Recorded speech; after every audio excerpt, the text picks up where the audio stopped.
Deus lá em em 1 Crônicas 29, versículo 11, diz: Tua é, Senhor, a magnificência e o poder e a honra e a vitória e a majestade, porque Teu é tudo quanto há nos céus e na terra. Teu é, Senhor, o reino, e Tu te exaltaste sobre todos como chefe. O nosso Deus é o Deus Todo-Poderoso. E é maravilhoso nós podermos confiar em alguém que realmente tem poder para nos cuidar. Quando um filho se entrega nos braços da sua mãe, nos braços do seu pai, ele faz isso realmente sossegado, em paz, porque ele sabe que naquele lugar ele está seguro. E esse precisa ser o nosso sentimento em relação ao nosso Deus. A certeza, a convicção de que nós estamos com a nossa vida depositada diante daquele que é o Deus Todo-Poderoso. Gostaria de convidá-los a baixar a sua cabeça. Nós vamos, neste momento, falar com o nosso Deus. Pai eterno, grandioso Deus, nós estamos na Tua presença, Senhor, rendidos, como servos, mas também como filhos, que dependem da Tua misericórdia, que dependem do Teu amor incondicional, do Teu amor constrangedor, do Teu amor que é inviolável, do Teu amor que nos acolhe todos os dias, Senhor. Como é bom nós estarmos aqui e sentirmos essa paz no nosso coração. Nesta noite nós queremos render louvores ao Teu nome e declarar que Tu és Deus Altíssimo, Senhor de todas as coisas, o detentor de todo o poder sobre toda a terra. E nós nos rendemos diante da Tua presença. Senhor Deus, aceite o nosso louvor, aceite a nossa adoração, aceite essas vidas que estão aqui diante do Teu altar, porque são pessoas que confessam o nome do Senhor Jesus como o único Senhor e Salvador das suas vidas, pessoas que estão rendidas aos pés da cruz do Senhor Jesus. Que tudo que façamos aqui, Senhor, Te engrandeça, que tudo que façamos nessa noite glorifique o Teu nome, que tudo testemunhe o amor e o cuidado que o Senhor tem tido para conosco. No nome santo de Jesus que nós oramos. Amém. Nós acabamos de ler um texto que declara que o Senhor é tudo. O Senhor tem poder, o Senhor tem honra, o Senhor tem autoridade, e Ele é o Senhor sobre todos os lugares, sobre todo o mundo. E agora nós vamos cantar uma música que fala que Ele é o nosso castelo forte, que o inimigo, ele é audaz, o inimigo, ele é valente, o inimigo é poderoso, mas o nosso Deus é maior, e só Ele pode nos defender.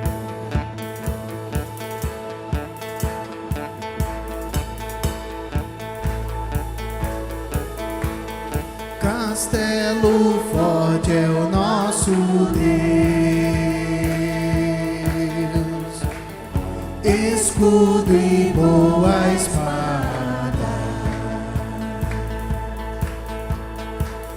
com seu poder defende os seus, a sua igreja amada.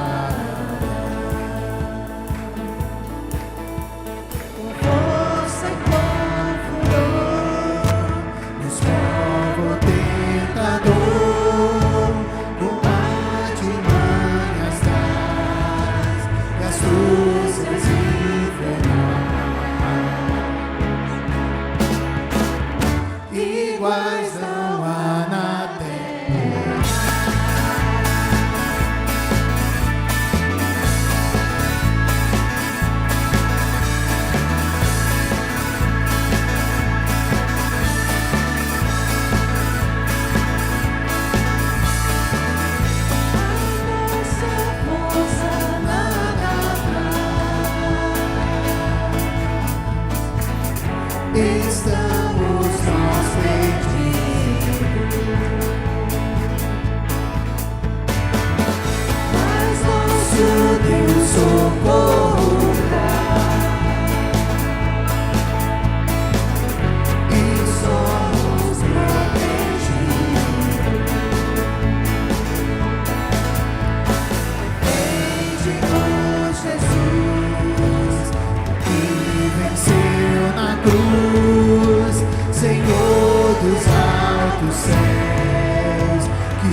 do próprio Deus.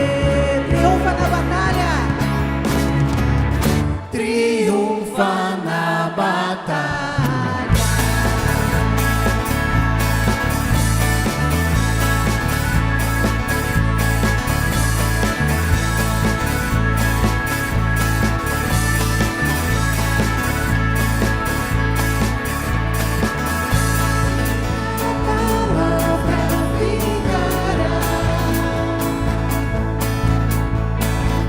Sabemos com certeza, pois ela nos ajudará com armas de defesa. Temos de perder famílias em poder, embora viva, por nós Jesus está e nos dará seu reino.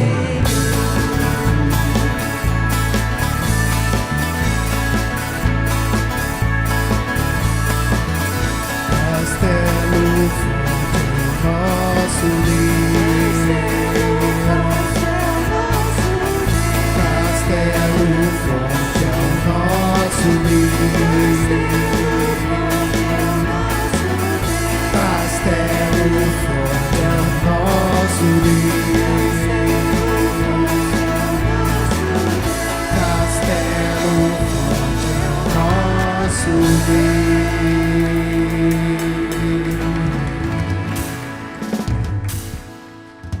Nós que conhecemos ao Senhor Jesus como o único Senhor e Salvador das nossas vidas, podemos dizer que essa é a maior, a mais emocionante, a mais profunda história de amor que já aconteceu em meio aos seres humanos.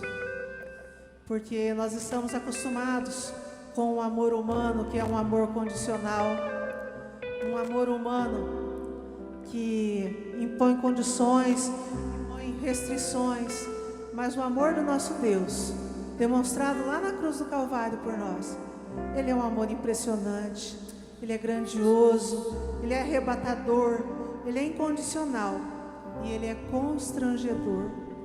Porque é muito difícil, é impossível alguém que é tocado pelo amor do Senhor Jesus e que não tem a sua vida transformada, não tem a sua vida mudada. Nós vamos cantar uma música que diz que o nosso Senhor deixou a sua glória, deixou o lugar que era reservado para Ele lá no céu, por amor a nós. E Ele se entregou, Ele derramou o seu sangue para nos redimir de todos os nossos pecados. Ele se tornou o Deus Emanuel, o Deus conosco, para nos dar a salvação eterna. E nós vamos declarar isso ao nosso Deus agora com bastante alegria, reconhecendo que Ele é o único Senhor e Salvador das nossas vidas. Amém.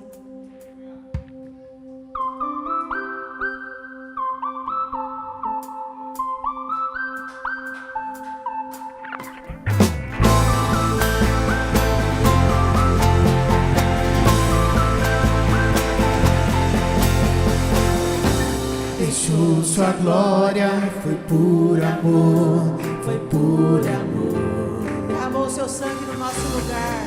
E o seu sangue derramou, que grande amor. Aquela via dolorosa se entregou. Foi por amor a você. Eu não mereço, mas sua graça me alcançou. Eu me rendo ao seu amor. Eu me rendo ao seu amor. Eu me rendo ao seu amor. Eu me rendo, Deus Emanuel.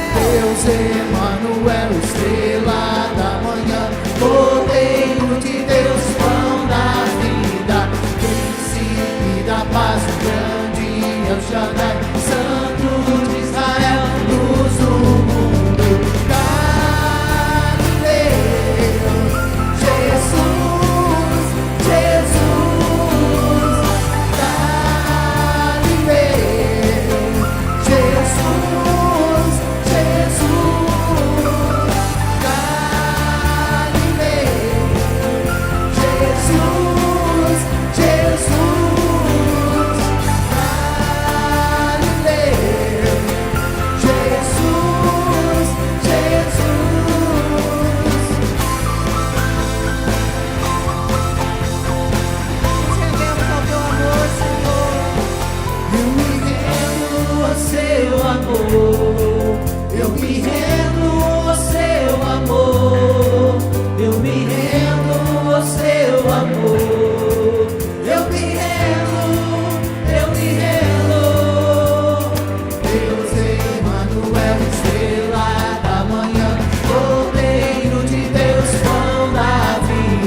das nossas vidas.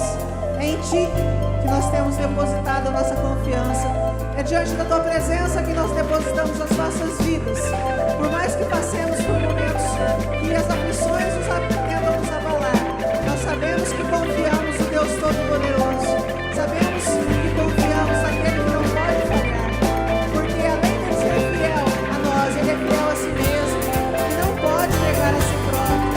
Senhor, nós nos rendemos diante dos Teus pés e declaramos que o Senhor Jesus é o Senhor das nossas vidas. Confiamos na redenção eterna, na vida eterna por Cristo Jesus. Galileu, Jesus, Jesus, Galileu,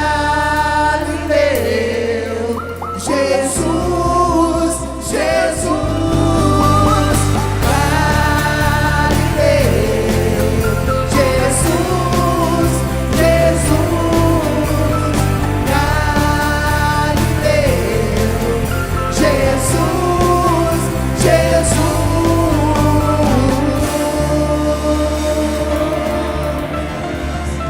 Glória a Deus.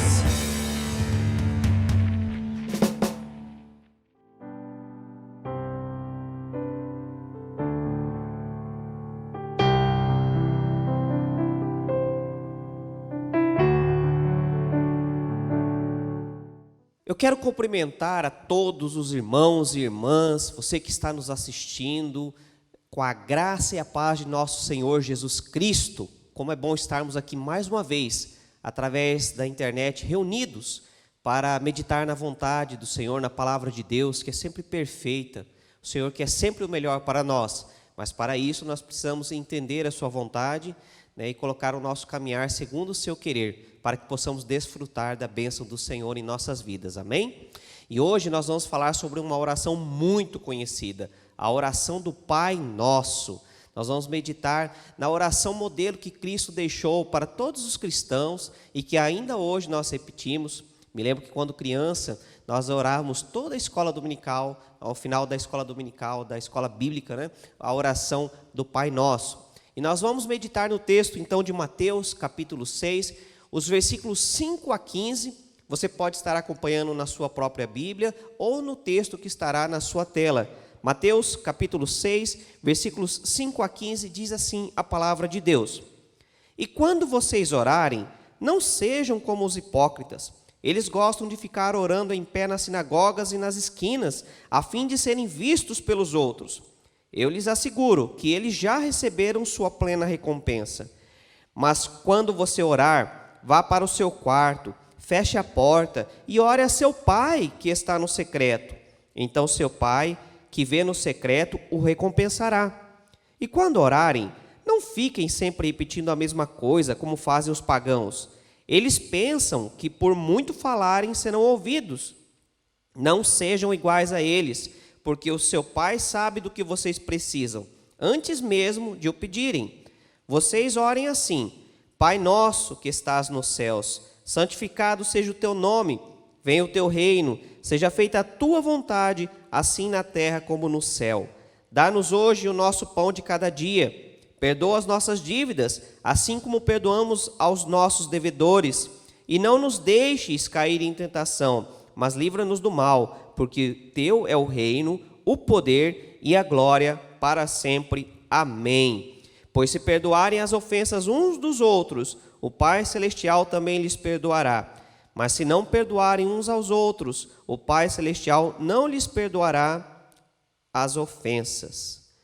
Te convido a orar comigo nesse instante, a fechar os seus olhos, elevar o seu pensamento ao Senhor, a se desfazer agora de qualquer distração, mas estar realmente agora com o seu coração preparado para ouvir a vontade de Deus para a sua vida. Vamos orar. Pai, muito obrigado por mais essa oportunidade que o Senhor nos concede de meditarmos no Teu querer, na Tua Santa Escritura, que revela a Tua bondade, o Teu amor por nós.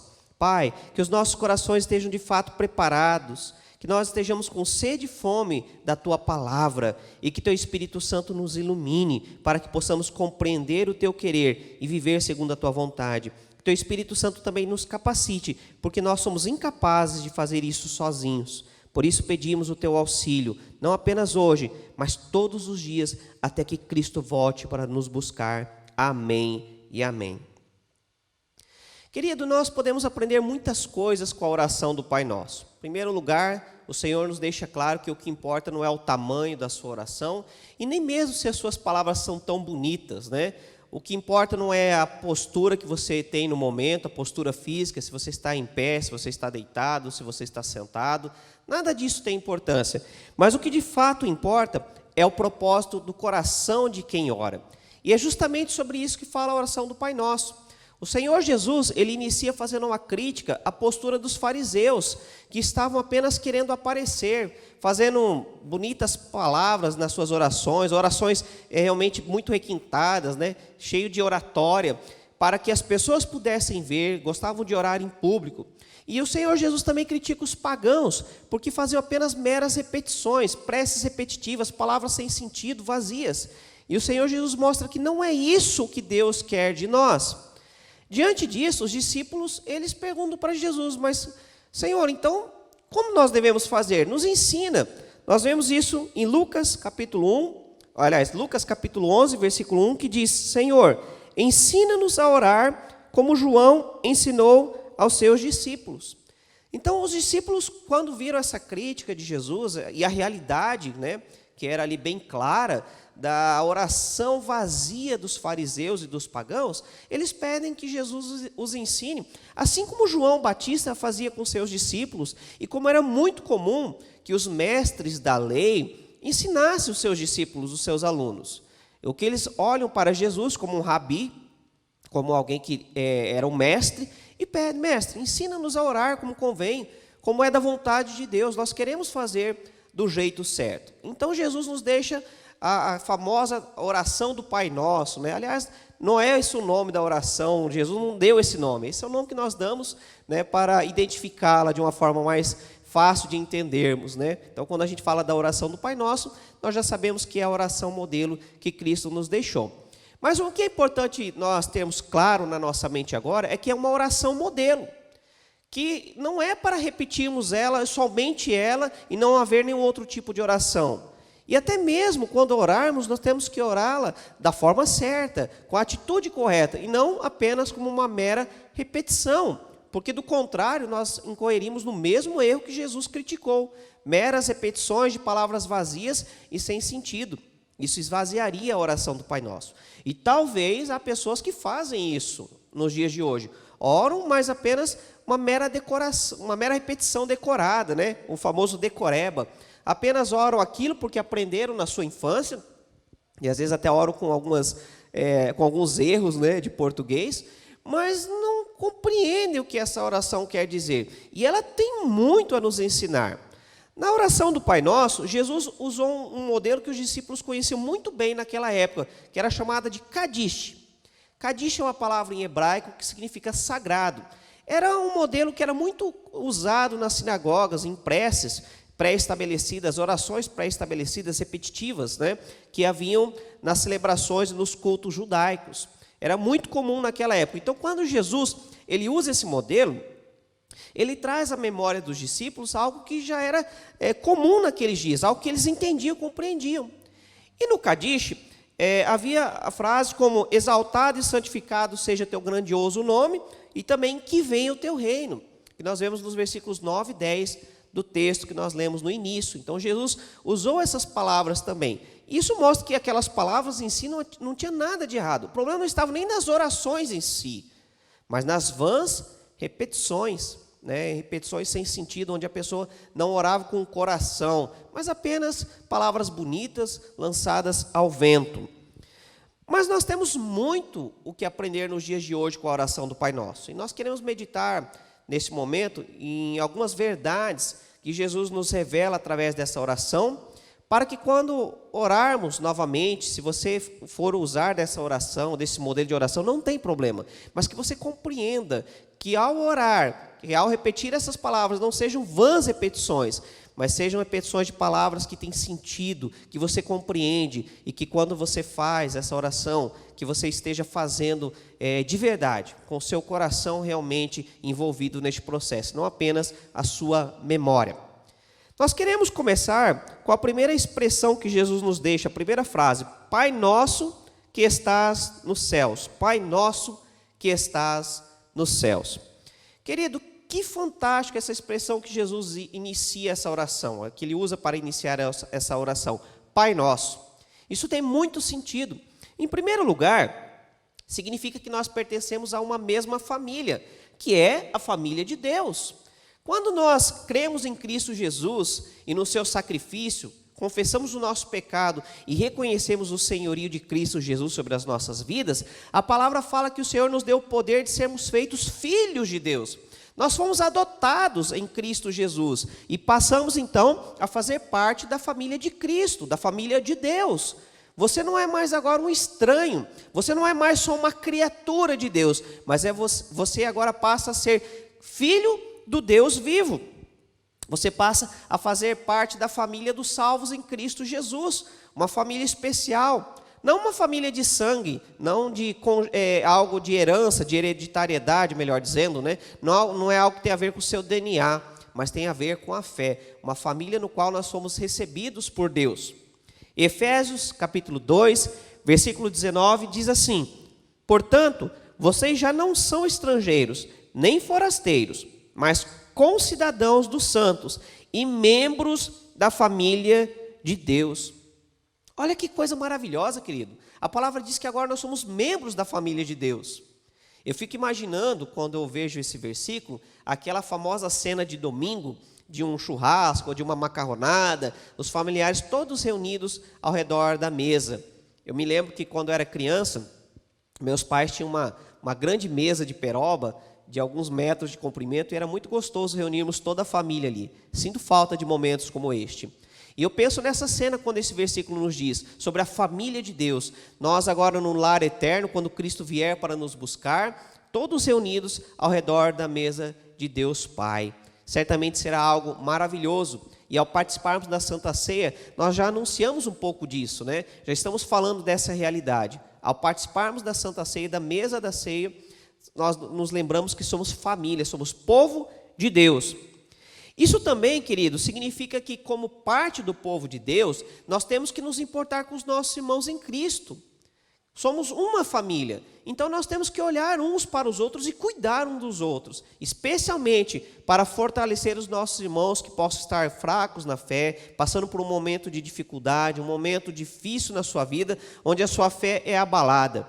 Nós precisamos desenvolver esse hábito, esse cuidado uns com os outros, seja através da oração, seja através de atos bastante concretos, estendendo as nossas mãos, mostrando preocupação.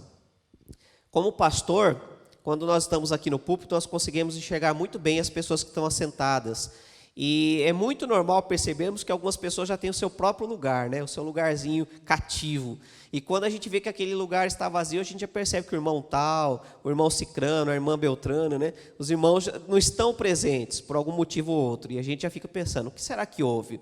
Ou mesmo você que se assenta num dos bancos quando está assistindo o culto, você pode perceber que alguém que costumeiramente senta-se ao seu lado não está presente naquele dia. Isso é carinho, isso é cuidado. E aí a gente pode ligar para o irmão, para a irmã, tentar perceber se há algo que precisa da nossa ajuda, seja em oração, seja de uma forma bastante concreta, enfim.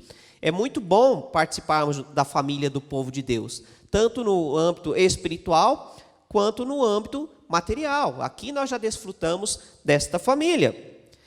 Também significa, quando falamos Pai Nosso, que Deus não faz distinção de pessoas, que Deus não faz distinção de raça, de cor, de sexo ou de posição social, que o Senhor nosso Deus ama a todos igualmente. Nós sabemos que os judeus, eles olhavam para os não-judeus como gentios, esse era o termo usado. E muitas vezes os judeus até chamavam os gentios de cães, numa referência bastante pesada, depreciativa. Eles simplesmente não conseguiam conceber que Deus amava as pessoas fora de Israel também, e o plano de salvação era alcançar toda a humanidade, como foi concretizado na cruz de Cristo Jesus. E hoje nós também somos salvos. Hoje nós fazemos parte da família de Deus. Então o Senhor, ele recebe a todos, independente da sua etnia. Não importa se você é branco, se você é negro, se você é índio, se você é asiático, não importa. O que importa é o seu coração. Não importa nem a denominação da sua igreja. Me lembro que quando era criança, cantava uma musiquinha que dizia: não importa a igreja que tu és, se atrás do Calvário tu estás, se o teu coração é igual ao meu, dá-me a mão e meu irmão serás. Uma musiquinha que nós cantávamos na escola bíblica dominical, mas que fala uma verdade. Não importa a sua denominação, não importa se você pertence a uma outra confissão eclesiológica, o importante é participarmos da família de Deus, confessarmos Cristo Jesus como Senhor e Salvador de nossas vidas. Em segundo lugar, Jesus nos fala para santificarmos o nome de Deus, dizendo: santificado seja o teu nome, santificado seja o teu nome. Querido, isso mostra que nós temos uma missão nesta terra, de santificar o nome de Deus. E, aliás, santificar o nome de Deus era algo extremamente valioso na ética judaica do Oriente Antigo. Era algo muito importante. O judeu, ele dava muito valor para o nome de Deus. Tanto é que o nome de Deus, representado neste tetragrama que você está vendo, e ele tinha tanto cuidado no uso deste nome, que se perdeu a pronúncia. Algumas pessoas propõem que o nome seja Iavé, né? Mas Iavé, na verdade, aqui é uma troca com as vogais da palavra Adonai. Adonai significa Senhor. A verdade é que, antigamente, o hebraico não se colocava as vogais, somente as consoantes. As vogais as pessoas, pelo hábito, pela pronúncia, conheciam, mas não se escrevia. E de tão pouco que era pronunciado o nome de Deus, se perdeu a pronúncia. Hoje, algumas pessoas falam que mais provável que fosse Iavé, mas, na verdade, Iavé é formada do uso das vogais da palavra Adonai, né? Então, quando o judeu ele via o tetragrama, ele não lia Iavé, ele lia Adonai, porque ele tinha muito respeito pelo nome de Deus, até um temor, né, de usar indevidamente o nome de Deus. Então ele usava a palavra Adonai, que era um título dado a Deus, e não o nome propriamente dito. Mas nós não sabemos exatamente qual é a pronúncia hoje. Os maçoretas, que foram religiosos, muito cuidadosos, quando iam copiar a Bíblia, né, antiga, quando iam copiar a Torá, eles tinham tanto cuidado com o nome de Deus, que quando eles iam escrever o tetragrama, eles tomavam banho, trocavam as suas roupas, escreviam o nome com ouro, depois eles tomavam outro banho, trocavam de roupas e aí continuavam a escrever o restante. Não estou dizendo que a gente precisa fazer isso, era apenas uma tradição que eles tinham, um cuidado. Mas a atitude de respeitar o nome de Deus, nós precisamos ter também nos dias de hoje. Querido, mas o porquê de tanta religiosidade? No Oriente Antigo, conhecer o nome de uma pessoa significava conhecer a personalidade, o caráter desta pessoa. Significava conhecer quem ela era de fato. Tanto é que nós vemos na Bíblia, muitas vezes Deus trocou o nome de personagens. Por exemplo, Sarai, que passou a se chamar Sara, Abrão, que passou a chamar-se Abraão. Nós vemos Jacó, que passou a chamar-se Israel. No Novo Testamento também nós vemos que Jesus trocou o nome de Paulo, que antes era Saulo, e daquele momento em diante ele passou a chamar-se Paulo, e por aí vai. Significava que naquele momento Deus estava mudando não apenas o nome, mas a própria essência daquela pessoa. Estava dando um novo significado para a sua história, mudando o que era o que vinha acontecendo até aquele momento, o antes, para o agora, uma nova vida, né? É interessante que no Apocalipse fala que nós receberemos um novo nome, que só nós e Deus conheceremos, um novo nome, uma nova característica, uma personalidade transformada, não mais marcada pelo pecado, mas marcada pela santidade de Deus em nossas vidas. Então, conhecer o nome de uma pessoa equivalia a conhecer quem era a pessoa. Não é à toa que em Êxodo, capítulo 3, versículo 14, o Senhor Deus se apresenta a Moisés apenas como eu sou o que sou. Quando Deus está usando essa expressão para referir-se a si mesmo, ele está dizendo que Ele é e isso basta. Ele é tudo.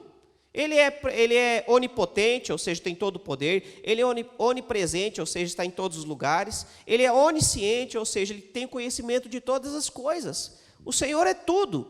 E tudo existe por meio dele. Então, quando ele diz, eu sou o que sou, ele está falando sobre a sua infinidade, a sua completude. Ele não precisa de mais nada, porque ele é tudo. E nós precisamos dele. Por isso ele se apresenta como, eu sou o que sou. Quando Moisés diz, Senhor, mas eu vou lá para o seu povo no Egito, como eu vou me apresentar? Eu estou falando em nome de que Deus? E ele diz, eu sou o que sou.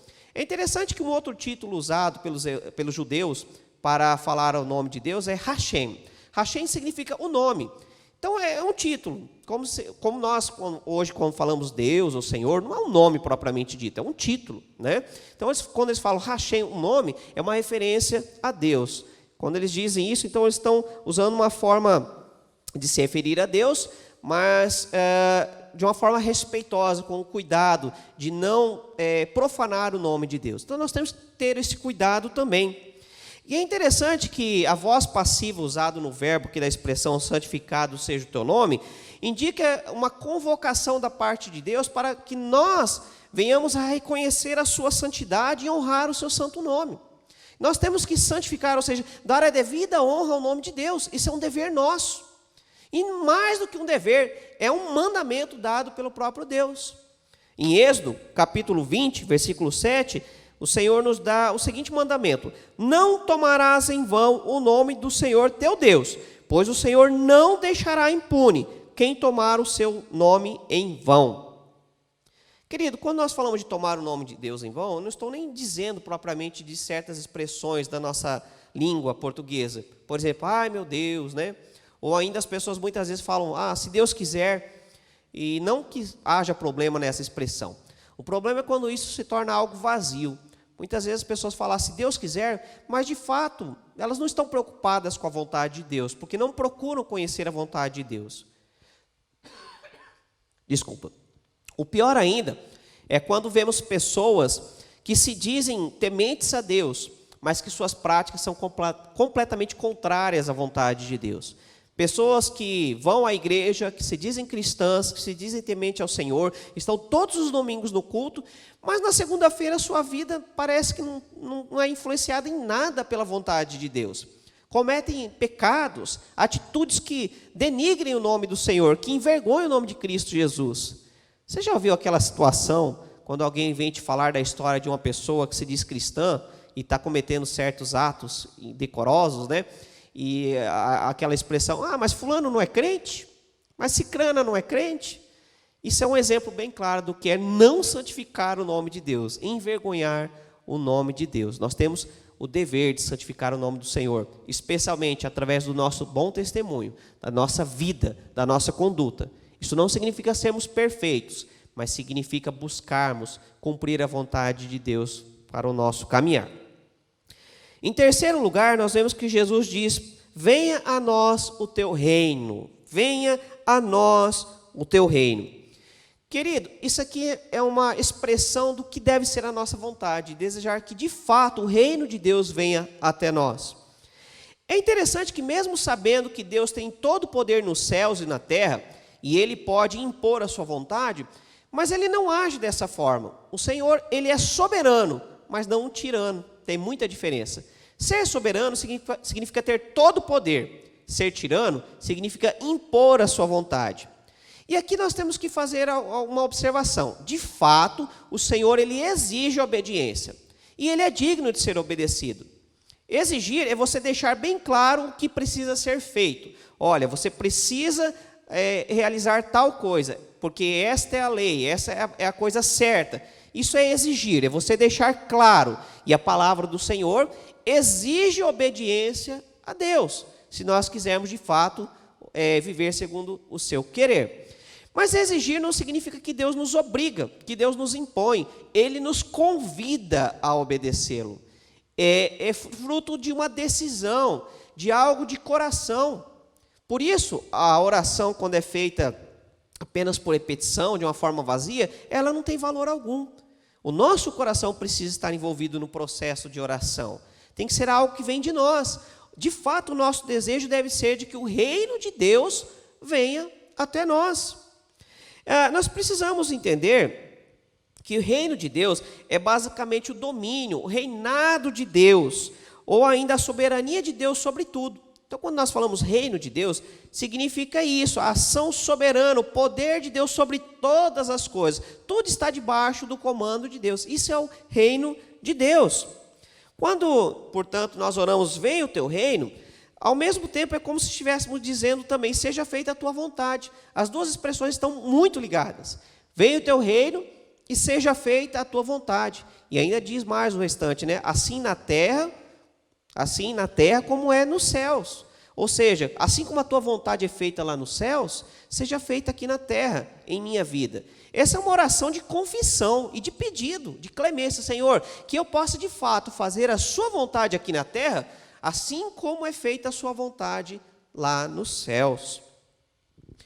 O nosso genuíno desejo deve ser então que Deus reine sobre todo o nosso ser, especialmente sobre a nossa vontade, porque a vontade humana, como ela é pecaminosa, né? Como a nossa tendência para o pecado. Nós já falamos sobre isso numa outra oportunidade. Falamos sobre a nossa tendência para o pecado e como precisamos da glória de Deus em nossas vidas, da misericórdia de Deus sobre nós e de sua graça que nos liberta do pecado. Então, realmente, que a nossa vontade seja submissa a Deus. Eu gosto muito de uma frase do reformista João Calvino, que ele dizia, Senhor, ofereço-te o meu coração pronta e sinceramente. É um desejo realmente de obedecer ao Senhor sem questionamentos, na certeza de que Deus tem sempre o melhor. Quando eu falo de questionamentos, eu não estou dizendo no sentido de buscar entender, Senhor, mas por que isso? Não é disso que eu estou dizendo, mas estou falando daquele questionamento da falta de fé, do ceticismo, da descrença, desse tipo de questionamento. E nesse sentido nós temos que obedecer ao Senhor, sem dúvida em nossos corações. Podemos até não compreender certas coisas, mas descansamos na certeza de que Deus nos ama e tem sempre o melhor para nós. Você crê nisso? Que você possa crer de fato. Sabemos também que o reino de Deus, ele ainda não está completamente estabelecido. Há uma famosa expressão que é já, mas ainda não. O reino de Deus já é uma realidade, já está entre nós, mas ainda não se completou. Vai se completar no final dos tempos, quando Cristo vier para buscar a sua igreja, e aí o seu reino será completamente instaurado. Mas nós já podemos desfrutar do reino de Deus. Nós já podemos perceber a realidade do reino de Deus no nosso dia a dia, quando nós nos submetemos a Ele. Mas a nossa oração deve ser marcada por um desejo genuíno de ver o reino de Deus completo sobre as nossas vidas, sobre esta realidade. Por quê? Porque o reino de Deus vai trazer profundas mudanças quando ele for completado nesta realidade. Olha só o que Romanos 14:17 nos diz. Pois o reino de Deus não é comida nem bebida, mas justiça, paz e alegria no Espírito Santo. Olha só, justiça, paz e alegria no Espírito Santo. É interessante que quando Paulo profere essas palavras, Paulo estava vivendo a realidade do Império Romano. E uma das marcas do Império Romano eram as festividades, marcadas por muita orgia, por bebedeiras, comilanças, né? Havia até um termo usado, pão e circo, que era o que se fazia para deixar o povo atordoado, despreocupado. Dava-se diversão e comida. E havia muitas festas mesmo, muitas festividades, muitas bacanais, muitas coisas pecaminosas aconteciam nesse sentido. E que Paulo está dizendo é que esse não é o reino de Deus. Mas o reino de Deus é marcado por justiça. Quanto precisamos de justiça? É marcado pela paz, a verdadeira paz que o mundo não conhece. E é marcada pela alegria verdadeira, porque vem do Espírito Santo. Não é uma alegria apenas trazida por danças, ou por drogas, ou coisas externas, mas é uma alegria perene, porque vem da parte de Deus para nós. E em quarto lugar, nós vemos que Jesus diz, seja feita a tua vontade. Ele nos deixa essa expressão, seja feita a tua vontade. Esse deve ser o nosso desejo. Como nós já dissemos, está muito ligado com o pedido anterior. Venha a nós o teu reino, seja feita a tua vontade. A oração aqui, ela é dirigida a Deus, é um pedido a Deus para que Ele modifique a nossa vontade, para que Ele faça com que a nossa vontade concorra com a vontade dEle, ou seja, caminhe junto, para que Ele transforme a nossa vontade, para que a nossa vontade seja de acordo com a vontade dEle, porque nem sempre é o que acontece. A verdade é que a oração é um meio pela qual Deus transforma a nossa vontade, fazendo-a, tornando-a semelhante à dele. Muitas vezes, quando nós oramos, Deus não vai atender o nosso desejo, mas Ele vai transformar a nossa vontade, o nosso desejo, para coincidir com a vontade dele. Nós vimos isso na oração de Jesus, quando Ele pede: Senhor, Pai, se possível, afasta de mim este cálice. Contudo, que seja feita a sua vontade. Ali a vontade de Jesus era não precisar passar por aquilo, mas Ele já se submete à vontade de Deus, mas que seja feita a sua vontade, como de fato foi feita. Assim também deve ser a nossa oração. E quando a nossa vontade se casa com a vontade de Deus, então, Salmo 37, versículos 4 e 5, pode acontecer. Olha só o que diz: deleite-se no Senhor, e Ele atenderá aos desejos do seu coração. Entregue o seu caminho ao Senhor, confie nele, e Ele agirá. Queridos, só quando nós entregarmos de fato o nosso coração a Deus, Ele poderá atender os desejos do nosso coração. Sabe por quê? Porque o nosso desejo vai ser sempre a vontade de Deus. Não vão ser desejos pecaminosos, desejos vazios, egoístas, mas serão desejos realmente marcados pela vontade de Deus, direcionada. A nossa oração será direcionada pelo Espírito Santo, e não pelos nossos desejos carnais, muitas vezes vãos, sem sentidos, egoístas, que não levam a lugar nenhum. Então, quando nós oramos segundo o Espírito, de fato, Deus pode atender o desejo do nosso coração, porque primeiramente nós entregamos o nosso caminho a Ele, confiamos nele e deixamos Ele agir. E aí o nosso prazer está nele. Por isso diz: deleite-se no Senhor, tenha prazer no Senhor. E aí então Ele vai poder satisfazer o desejo do seu coração. Mas infelizmente o que nós vemos nos dias de hoje são muitas vezes orações egoístas, vazias. Orações egoístas porque pensam apenas em si mesmo. Eu não estou dizendo, querido, que você não possa fazer uma oração pedindo por algo que você precisa. Não é isso. Mas estou dizendo que muitas vezes a oração é tão egoísta que beira o pedido de que Deus faça algo pecaminoso por nós. Que Deus abençoe o nosso pecado, que Deus abençoe os nossos atos errados. Isso é uma oração egoísta, isso é um absurdo. E é isso que Jesus está criticando na oração do Pai, antes da oração do Pai Nosso, e dizendo que nós devemos orar da forma certa. A nossa oração deve ser direcionada pelo Espírito Santo de Deus, e não pelos nossos desejos.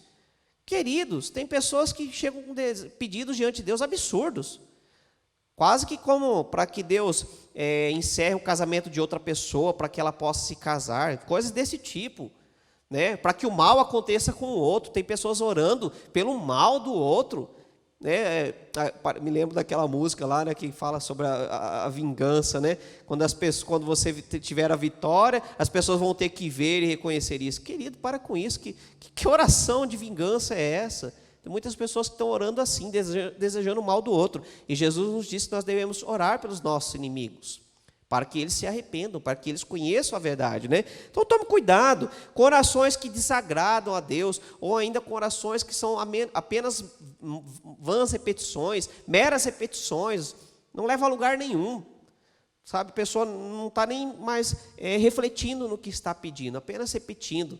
Aquela oração muitas vezes de final de noite, quando a pessoa já está cansada e só antes de dormir faz uma oraçãozinha qualquer para não dizer que não orou nada, Muitas vezes uma repetição: Senhor, abençoe e nos dê um bom sono, amém. Querido, que a sua oração seja genuína e verdadeira. Eu quero encerrar este primeiro momento. Num outro instante, num outro momento propício, nós vamos estar falando um pouco mais sobre a oração do Pai Nosso. Mas neste primeiro momento quero encerrar te perguntando: como tem sido a sua oração? Como tem sido a sua atitude quando você entra em oração? Nos tempos de Jesus, os judeus estavam fazendo orações marcadas por arrogância, por fama, queriam apenas serem conhecidos, queriam apenas ficar nas esquinas, em lugares visíveis, nas sinagogas, queriam ter glória, vanglória, Não eram orações realmente elevadas ao Senhor com sinceridade. Eram orações como na parábola do publicano, onde o fariseu se achava, colocava ali toda a sua arrogância, se julgava melhor. E o publicano vem com uma oração singela diante de Cristo, diante de Deus, reconhecendo o seu pecado, Então nós precisamos tomar esse cuidado para que a nossa oração não seja vã, ou ainda que não seja como os gregos faziam em os seus rituais, fazendo preces repetitivas e vazias, né, que também não tinham sentido algum, e muitas vezes as pessoas estavam fazendo isso naqueles dias. Então nós temos que tomar este cuidado. O pior ainda é que algumas pessoas estavam chegando ao absurdo de cometer o mesmo pecado dos Baalins, na cena do sacrifício de Elias, né, quando ele faz ali o desafio para que o verdadeiro Deus mandasse fogo sobre o sacrifício. E aí os profetas de Baal, os Baalins, chegaram ao ponto de se autoflagelar, de se cortar, de se automutilar, para que o seu Deus ouvisse a sua prece, como se assim a oração fosse mais forte, uma oração mais poderosa, né?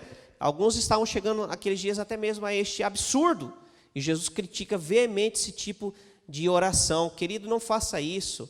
Você não precisa pagar promessas, você não precisa fazer sacrifícios tolos, de se machucar, de fazer coisas que não têm sentido algum. Você simplesmente pode orar a Deus, não é por merecimento. Se você acha que merece alguma coisa, você ainda não entendeu a oração do Pai Nosso. Se você acha que merece algo de Deus, você ainda não entendeu o amor e a graça de Deus. Nós não merecemos, mas ainda assim Ele se compadece de nós. Quando nós pedimos, não é porque merecemos, porque fizemos tudo certinho, porque fomos bons meninos, tiramos nota 10 na prova e agora merecemos um presente de final de ano. Não tem nada a ver com isso. Tem a ver com reconhecer que precisamos urgentemente de Deus, da ação de Deus em nossas vidas. E Deus sabe disso, e nos ouve, e nos atende. A oração, infelizmente, naqueles dias tinha se tornado uma tentativa de impressionar Deus, ou pior ainda, de impressionar os homens. E não deve ser dessa forma. Era isso que Cristo estava criticando. Que Deus seja de fato o Pai Celeste e não o teu mordomo. Que Deus seja o teu Pai, o Senhor da sua vida, e não o mordomo a seu serviço, de seus desejos, de suas vontades, e que muitas vezes podem correr o risco de serem contrárias à vontade de Deus. Que o nome de Deus seja respeitado, seja santificado por nós, que essa seja a nossa real preocupação, em santificar o nome do Senhor. Que Deus reine sobre todo o nosso ser, que realmente o reino de Deus venha até nós, e finalmente, que a nossa vontade seja a vontade de Deus. E se a nossa vontade não for segundo a dele, que a gente tenha coragem de renunciar. Senhor, eu renuncio a minha vontade, porque ela não condiz com a tua vontade, mas eu assumo a tua vontade para a minha vida, porque o Senhor tem sempre o melhor. Vamos orar. Eu te convido a fechar mais uma vez os seus olhos e orarmos nesse instante. Pai, obrigado pela oração do Pai Nosso, que tem tanto a nos ensinar. Que realmente, Senhor, a tua vontade seja feita em nossas vidas e o teu reino realmente seja uma realidade tangível em nosso caminhar. Que realmente possamos viver segundo os valores do teu reino. Senhor Jesus, que o teu nome seja santificado em nosso procedimento a cada dia.